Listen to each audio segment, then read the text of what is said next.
This last couple of days? Pretty solid practices, I think I've liked the transition, obviously, back into game prep. It's always a great week. I know our schedule things try to get ready to play the game like it's a Saturday. I think our guys have done that, had the good focus, good preparation. We got to clean up some things tomorrow out there before we leave, but at that point, hopefully we're ready to play the game, and then then you get the confidence builder when you get to the bowl set of reviewing basically the whole practice week again. You took him to the stadium today too. Yeah, we've been there all week. A lot of just with some of the storms this weekend, we get good film over there, and we don't need to be. We're not playing in there this weekend, so we can use up that turf. Early thoughts on Northwestern, what challenges they present to you? Well, they present a lot. They're a team that probably should have won playing in the Rose Bowl, won their conference championship. A couple plays here and some weird mishaps in games, and they would have been in the Rose Bowl. So, very talented in every phase of the game. They got an explosive offense, one of the top rushing offenses in the country, running a very high tempo. Some stout physical offensive linemen, some fast playmaking receivers, and quarterback and a running back that can score every time they touch the ball. And on the defense side of the ball, big, stout, physical players up front. They got big, athletic linebackers. They're one of the top teams in the country. With Nick down, I'm sure now Josh Robinson understands that this is a game he's going to get a little bit more looks. You have to count on him a little bit. I think him, Milton, all those guys. Guys know that when they get their opportunity, they're ready to step up, and they're going to get those running backs are going to get their opportunity on the game. Can you talk a little bit about your two signings today? Yeah, very excited. Justin Cox, All-American defensive back, had signed with us a couple years ago, and you look at those young guys. Very proud of him that here it is a year and a half later, took care of his business, did what he needed to do, and not just on the football field but in the classroom. And so we're very excited to have him back in the fold. And Jeremy Chappelle is a receiver that you look at that our receiver depth chart, both of those, the defensive backfield with a lot of guys leaving, and at the receiver position with 5 seniors, it's huge for us to get guys come in coming in the spring to come make a contribution. Talk about those guys, Dan, the receivers, just their legacy, the progression they made over the last few years and going out in the Gator Bowl. Well, this is it. This is their last, this is their last opportunity, so I know they're going to be extremely motivated to go have a great game. And, these are guys that, almost all of them have really been playing for 4 years, They didn't have the opportunity to redshirt when they came here, or the development time. They just got thrown right in the mix. So, but they've continually developed, had great careers here, and I know they'd like to finish it with a win. I'm going to ask you about Arcedo, and kind of a quiet guy, kind of hard to get inside his head. What really makes him tick? I don't know. He's pretty quiet with me too. So, you know what? Arcedo's a guy. He takes care of his business. Early on when I got here, and started coaching him, and early in his career didn't know, what his future was going to be, but he, he's bought into the program. He's one of our graduates, takes care of his business on and off the field, does things the right way, and has had a successful career on the field, and obviously been a great success off the field as well. Sometimes you can oversell or undersell the impact of one, assistant coach. But what has Tim Brewster meant for the development of the receivers this year? I think he's done a great job. I think his experience, at that position. I knew when we hired him. You're getting a guy that had, head coaching experience coming in, and I think maybe being out of it for a little bit. His passion has really showed with those guys, and we knew we had an experienced bunch, and then you give them an experienced coach on top of that. That it's shown great production out of that position. How was Tyler Lue coming back, for that couple of weeks of rest? Good. He's thrown throughout the whole time, so. You know what? Actually, he was average today. He missed a couple throws today, made a couple misreads, but he's been pretty good all week. So, for that. But as he said, he's a guy that's played some football, so he knows he's got some time to get some things cleaned up, and you're always going to add a couple new wrinkles for the bowl game. So, we'll get some of those things cleaned up for him. What instruction do you give the guys going into the Christmas break? Don't eat all this. Some of them can eat a lot, some not as much. No, just really try. Our biggest one that I concern is safe travels for our guys. There's a lot of guys that they're going to be excited to get home. They're young kids ready to get back home, and but go enjoy the time off with their families, enjoy the holidays and spend it with the people that they haven't been able to see in throughout the course of the season. And my biggest concern is always them traveling safe to get home and safe either back here or to the bowl site. It's a pretty fair-sized bunch of fall graduates you have on this roster this year. Yeah, Kylie Amato in our academic office does a fabulous job. think we had I don't know if it's been announced yet, I think they showed me the 2.65 team GPA.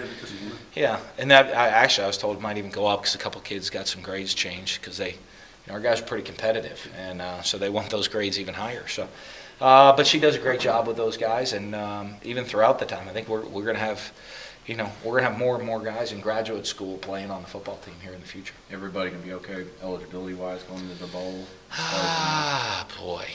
Yeah. I'm a couple walk-ons, but they didn't pass all their classes. Those are, but no names that you guys would want to put in the paper, probably. Let me ask you real quick about Baker, and maybe he doesn't put up the 48 yards a punt, but he does so many other things well. You think that gets overlooked by people, especially when it comes to awards? Well, I don't know that because, they want the guys that have the huge legs. I think he does a great job, and our guys do a great job of knowing what he does. And, he's very accurate, has very great consistency. And I think when you do that, it shows in the coverage units. Our coverage units are usually right where they need to be because the ball's right where they need to be. And, I guess good and bad, he doesn't outkick his coverage a whole lot, but he doesn't underkick his coverage much either. He just kind of kicks to his coverage, and our guys that consistency's helped him a lot. Just talk about defending the Northwestern running back, Brennan Mark. He's pretty you good. better tackle him. He's fast in the open field. He's he's a great punt returner, great kick returner. They get him the ball in the open field, and he can go score from anywhere. So you got to get guys running to the football and contain them and wrap them up. Who do you like as a group about Love, Calhoun, and Giles, and just the young cornerbacks you got coming in to fill in next year? Yeah, well, we need a lot more. I know that. And you got 3 of them walking out the door. We're going to need a whole lot more at that position, and but we'll hopefully take care of that in the next 6 weeks. A lot more. They rested me the last few weeks, but I was able to go pretty good this week, and ankle feels really good, and I think come bowl game I'll be 100%. It gives you kind of a fresh approach going to the bowl game. It almost feels like you're starting a whole new season. Yeah, definitely. Bowl games are supposed to be fun. If you don't do good during the season, regular season, you're not guaranteed a bowl game. So, we had a good year, and we're going to try to finish off on a high note. What have you learned as far as Northwestern in the game planning this week? What's the challenges they present defensively? Yeah, well, defensively, they don't mess up a whole lot. They're really smart. Everybody's going to fit their gap, and everybody's going to cover their man. You're not really going to catch them out of coverage. You're not going to make mistakes like that. So you just got to go out there and execute and do the things that we do. Anybody stand out in film from them? They're all just really good football players.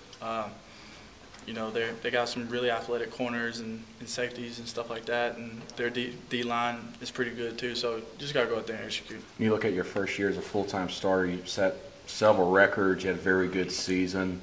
What do you look back? How are you going to reflect on it? When the season's over, you think individually. After this game, I'll sit back and watch the film and stuff and have a meeting with Coach Mullen, and, he'll tell me the things I did good and tell me the things I need to work on. I can work on a lot of stuff to get better and to improve for next year. So you just got to take the good and the bad, and I like to take the bad because that's the things I can work on to improve and get better. I feel like I've gotten better every year, and, I got to continue to do that. What do you take from your previous two bowl games as getting ready when you get down there and that experience, and now you're a little bit used to it?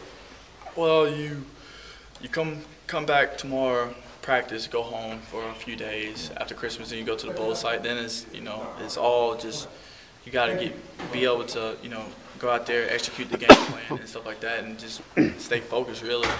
And bowl games are supposed to be fun, and you can have fun when you're not doing football stuff, but when it's time for the game, you got to be ready and focused to play. Just for yourself, yeah. You missed last year's bowl game, and I think got to play a few snaps in the Gator Bowl, so really kind of a almost new experience for you. Yeah, it really is a new experience for me, and I'm excited and ready to get out there and play. What does the group of senior receivers mean to you this year, Tyler, being able to throw to them and just talk about them as a group? Oh, man, those guys helped me out a lot. I really didn't have to worry about them, running the right route or anything like that. We were always on the same page, and, those guys – if it wasn't for those guys, I wouldn't have the year that I've had, and we've all done good, offensive line, everybody. So I think as an offensive group, we did the things we needed to do to improve from last year, and we just got to keep improving. Arcito, it's kind of hard to get inside his head. I've been covering him a long time. He's a quiet guy, doesn't say much. What makes him tick? just motivation. He's just self-motivated. You really don't have to say much to him. He's always ready to play. You know, like I said, those guys did an outstanding job for me this year. You and the rest of the guys, the seniors, going into the Gator Bowl, y'all done that before. Just talk about the comfort level. I mean, it'll be a big game because you want to close the season out right. You know, it'll be a big time win. You know, to cap off all our careers. What experience, the 2 years ago when y'all played down there, what was it like for you? I know you caught a touchdown. I mean, it was just exciting to be able to play against a big-time school like Michigan and win big. So just that was exciting in itself.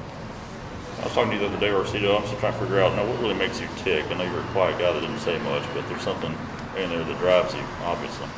I mean, I like to just believe in myself. Like, I don't like nobody to tell me what I can't do. It's just what type of person I am. Any thoughts on the young receivers that are going to try to replace y'all next year? You got a good look at them last week. I mean, it'll be they put on a show. I know guys like Rojo and Jamian, they're gonna be real good. They put on a show every game. Did a little work with Ray Guy not too long ago, some like one-on-one. That had to be pretty cool, huh? Yeah, I went to his camps in high school, and so we've always had that, good bond, coach and bond. So yeah, he definitely helped me to get ready from a college perspective. What's it like to be able to work? Yeah.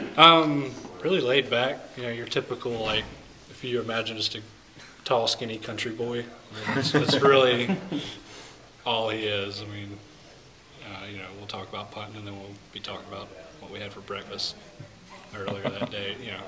He's just an awesome guy. Does he still kick?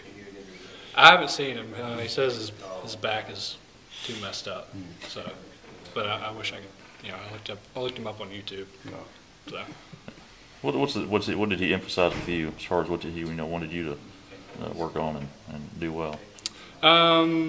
With him, it was a lot about the drop, and I mean, in punting, drops probably 90% of of it all. It's obviously you got to catch it and kick it, but that bad punt I had against Kentucky, I mean it was just a drop. That was it. I mean everything else was perfect. It was just a bad drop. So he emphasized that, and I remember in high school I'd walk around the house and just make sure my drop was right, bounce it up like for an hour. It annoyed my parents really bad, but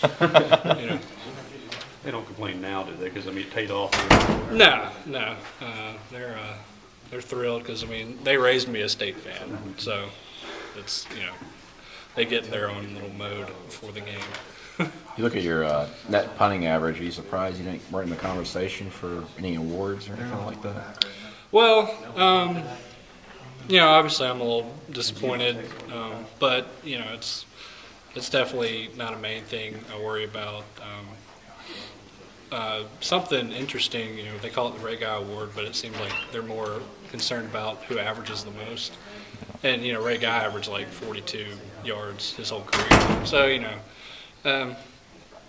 like I said, a little disappointed, but it's not a big deal. Is punting more of an art form than people maybe give it credit for, as far as placing the ball and hang time and all that stuff? Absolutely, a lot goes into it. A lot of people think you just kind of catch it and kick it for the best, but I mean. You can break it down to, step. I mean, notice I wave my arms. That's just to get me to relax and stay loose. And then, I take a little jab step and then 2 steps, and then I have to make sure the drop's right. My leg swing's good. I mean, it's down to a science. We've talked about it all season, but the coverage support you've gotten has been amazing. Oh, Still leading the country. Oh, yeah. I mean, you got Darius Slade and Emerson Love, the 2 fastest guys on the team. I mean, as long as I put it in the right spot, I don't even have to hit it good. I mean, they'll be down there in no time, and they make me look very good. It's not like you've been putting to some bad teams either. Some really good return guys back there. Right. It should be an interesting bowl game. I think Northwestern's guy is up there, so I mean. Yeah, so Kyle was just saying he's the top returner in the country. Does that change anything at all, or you still just do Baker Swedenberg things? I just do. That was a weird way to put it, sorry. feel like I need to talk in third person. Yeah. We would prefer that. You know, when actually, Baker Swedenberg goes out there, Baker Swedenberg has to do the right thing. No. Just start calling yourself the Swede. Yeah, the Swede. You know, we've faced some good punt returners in the past, like Joe Adams last year. I mean, we didn't really change anything, and that was, one of my better games. So. Had time to reflect on the season. I know you're getting ready for a bowl game. It's been, pretty good for you, I'd say. Yeah, it's been a good season and been a good week of prep for the bowl game. I'm excited to get down there and play. Anything that happened this year that maybe you didn't expect, just being a freshman, being new to it, anything you had to adjust to? The pace of the game, it's a lot faster than I thought it was going to be. I took a real big adjustment when we played Auburn the first game. I saw how fast the SEC actually was. Yeah. And I had to make a quick adjustment, and I'm glad I did. What kind of adjustment? Like what kind of little things you have to do on the fly there? I actually had a cover on kickoffs this year, so that was a big difference. Field goals, you have to be a lot faster, and just get off times and stuff like that. It just takes a lot more effort and speed to do it. So. Have you gone back and looked at your kicks this year and you sort of reviewed some things? I'm watching game film and stuff. That's when I usually get to watch my latest kicks. But I'm just going to work more in the off season this year and try to get better for next year. You're closing in on a points record for the school or something like that, isn't it? Single season record. You thought about that much? Not at all, actually. Y'all the person to inform me about that. Yeah, college. I think if you get I think it's an extra point or a Just field an extra goal. point, I think. Yeah, you'd have the single season record for a kicker scoring. Is that something you would have even thought? Do you feel like you've even kicked that much, honestly? I mean, I felt like I've kicked a good bit, but not as nearly as much as a lot of people told me. So. Is bowl camp kind of boring for you because they let all of the guys pitch usually? Well, last week I got a lot of reps in for punting, and that's something that I enjoy because I haven't got like a lot of one reps in all year. It was good to get some punts back in. How do you do? I felt like I did. Okay, not nothing spectacular, but average. Does Baker offer tips or just laugh? Baker gives me a lot of tips to do on punting wise. Do they work? Oh yeah, Baker works. I thought he might be trying to cross you up or something. Oh no, not at all. You're talking about having to cover on kickoffs. We were talking to Baker earlier. He didn't really have to make any tackles this year because if you look for your return yards, it's something you have to work on though, tackling a little bit. Oh yeah, because I think my whole high school career, I think I had maybe 3 tackles, and those are just like kickoffs that didn't go in the end zone, and so I had to make a play. But yeah, this year they can take it out whenever they want if they want to. So I actually have to get down the field and cover. So that was a big adjustment.